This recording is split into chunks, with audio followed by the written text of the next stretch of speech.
All right. How you doing, bud? Good. I'm Donald. I'm Jason. What's going on with the truck today? Well, we were coming home from a soccer game last night. Uh-oh. And then you talk about the worst noise in the world. Oh, no. Didn't get hot or anything, but you probably know more about mechanicing than I do, but...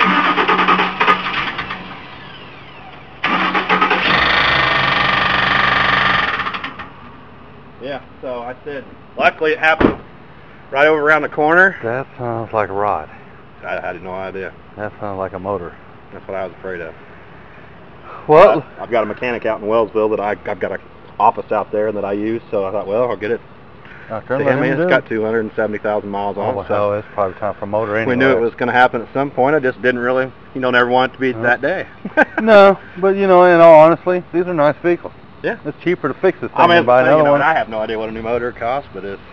Just rebuild that one. Tear it apart and put a Waterman in it, Yep. You're probably looking at $1,000 or $2 easy, but hey, That's it's cheaper than buying another one. And it is, it's got a bunch of miles on it, but the outside of it's still good enough You're talking about soccer, so that means you got kids. Exactly. Perfect. Perfect. So you need an address? Is that what we need? Well, I got 620 Main Street in Wellsville, Kansas. That's the one, yep. And by my GPS, from your driveway to there is 36 miles even. Okay. You get 3 miles of that free, which takes it down to $99. Perfect. They take cash, check, or credit card. If you do a credit card, they'll charge you an extra $6 on top of it. Yeah, we'll just do... I don't care if they charge you extra $6, and then okay. I'm just going to follow you out there in this pickup, and so I'll have my keys and stuff, and then he's got a soccer game coming up here at Olathe out at the complex there, so I'll come back to there and be there for her. I know that's right.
you can see where the cars are going today. Could you imagine what they'll be like when it's time for her to start driving? How little they'll be? I know.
Twice a day. It's a lot faster.